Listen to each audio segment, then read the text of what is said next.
Saya akan memaparkan koneksi antar materi modul 2.1 tentang pembelajaran berdiferensiasi. Tahukah Bapak Ibu, apakah yang dimaksud dengan pembelajaran berdiferensiasi itu? Pembelajaran berdiferensiasi adalah pembelajaran yang memberi keleluasaan pada murid untuk meningkatkan potensi dirinya sesuai dengan kesiapan belajar, minat, dan profil belajar murid. Guru berusaha memfasilitasi dan menyesuaikan pembelajaran guna memenuhi kebutuhan belajar murid. Pembelajaran berdiferensiasi merupakan pembelajaran yang disesuaikan dengan kebutuhan murid, dengan merencanakan, menyiapkan, dan menyampaikan pengajaran di kelas. Pembelajaran berdiferensiasi merupakan program yang common sense atau masuk akal, di mana pembelajaran ini dapat diterapkan dalam kegiatan pembelajaran. Adapun ciri-ciri pembelajaran berdiferensiasi, yang pertama, pembelajaran dilaksanakan untuk semua murid dengan mempertahankan kesiapan murid, minat, dan profil belajar murid. Yang kedua, memberikan elemen yang berbeda dalam memberikan pembelajaran dan bersifat proaktif. Yang ketiga, melakukan asesmen awal untuk mengidentifikasi kebutuhan murid dan menekankan kualitas bukan kuantitas. Ciri pembelajaran berdiferensiasi yang keempat yaitu tujuan pembelajaran sama. Cara memperlakukan murid boleh berbeda atau bersifat kooperatif. Ciri yang kelima dari pembelajaran berdiferensiasi yaitu manajemen kelas.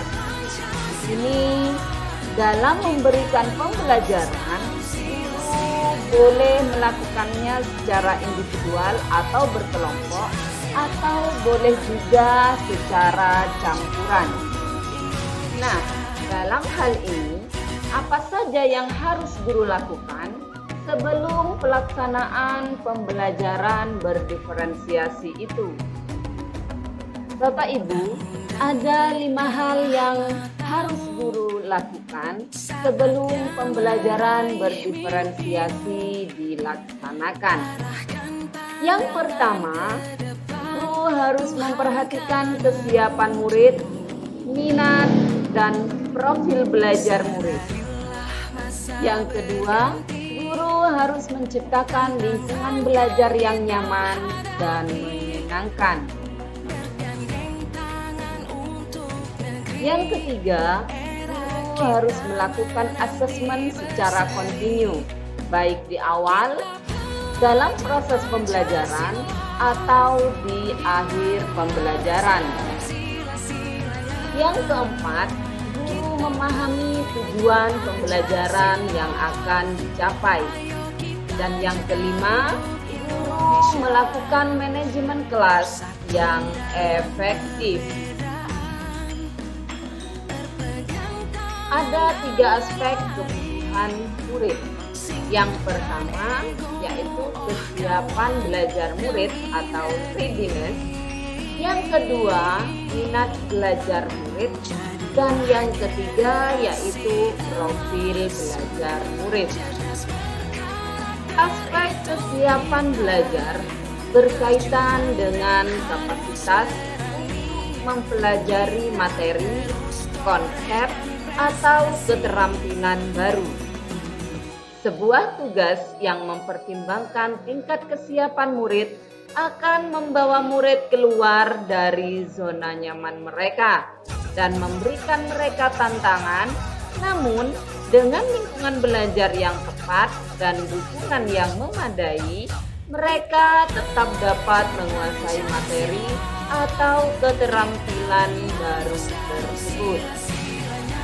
Pada aspek minat, berkaitan dengan keadaan mental yang menghasilkan respon terarah kepada suatu situasi atau objek tertentu yang menyenangkan dan memberikan kepuasan diri.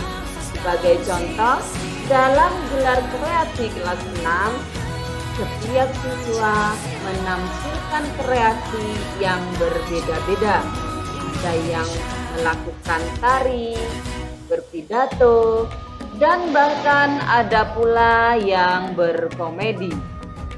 Profil belajar mengacu pada cara-cara bagaimana kita sebagai individu paling baik belajar. Profil belajar murid terkait dengan banyak faktor, di antaranya preferensi terhadap lingkungan belajar, pengaruh budaya, gaya belajar, serta preferensi berdasarkan kecerdasan majemuk. Bapak Ibu, ada beberapa cara untuk mengetahui kebutuhan belajar murid. Yang pertama, mengamati tingkah laku murid. Kedua, mengidentifikasi kebutuhan awal murid. Yang ketiga, yaitu mereview dan merefleksi praktik. Yang keempat, menggunakan berbagai bentuk asesmen formatif. Kelima, berbicara dengan guru murid sebelumnya. Dan yang terakhir yaitu membaca rapor murid dari kelas sebelumnya. Perlu Bapak Ibu ketahui bahwa pembelajaran berdiferensiasi itu terbagi menjadi 3 macam. Yang pertama yaitu pembelajaran berdiferensiasi konten.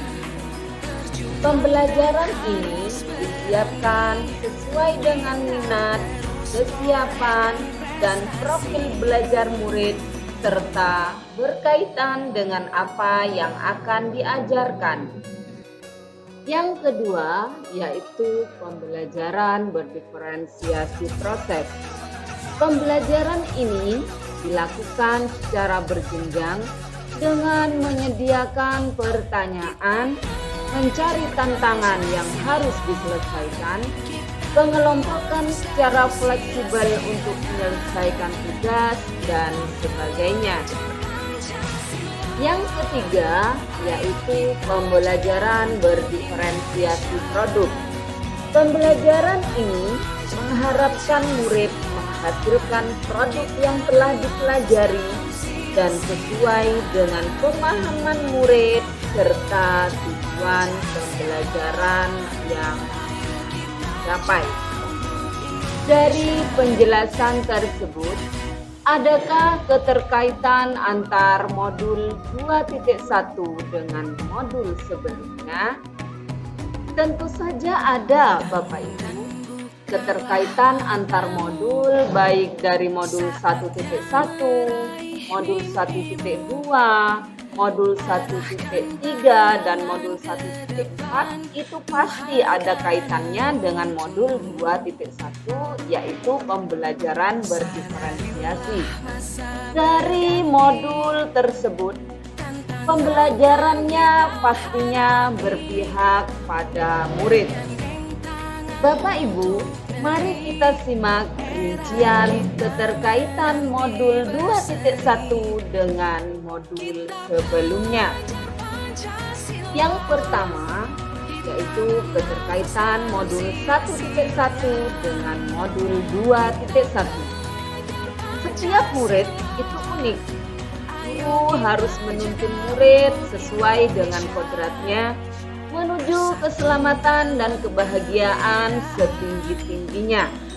Karena hal tersebut, guru diharapkan mampu memenuhi kebutuhan belajar murid dalam pembelajaran berdiferensiasi yang berpihak pada murid dengan memetakan kesiapan murid, minat murid, dan profil belajar murid. Selanjutnya, keterkaitan modul 1.2 dengan modul 2.1. Dengan mengidentifikasi kebutuhan murid, guru dapat mewujudkan kepemimpinan murid dengan menuntun murid merdeka belajar. Dengan demikian, guru harus berpihak pada murid, reflektif, inovatif, mandiri, dan kolaboratif dalam melakukan pembelajaran berdiferensiasi. Yang ketiga, yaitu keterkaitan modul 1.3 dengan modul 2.1. Di sini, visi guru yang berpihak pada murid melalui alur bagja yang telah dibuat dapat dilaksanakan dan diterapkan dalam pembelajaran berdiferensiasi. Yang terakhir, yaitu keterkaitan modul 1.4 dengan modul 2.1. Dalam hal ini, pembelajaran berdiferensiasi dapat mendukung murid dalam menerapkan budaya positif, sebab murid merasa bahwa dirinya dihargai dan merasa memiliki keterkaitan antara diri murid, teman, dan guru dalam menetapkan kesepakatan kelas yang akan dilaksanakan bersama-sama. Itulah pemaparan saya tentang koneksi antar materi dari modul 2.1 tentang pembelajaran berdiferensiasi. Semoga bermanfaat dan terima kasih. Assalamualaikum warahmatullahi wabarakatuh.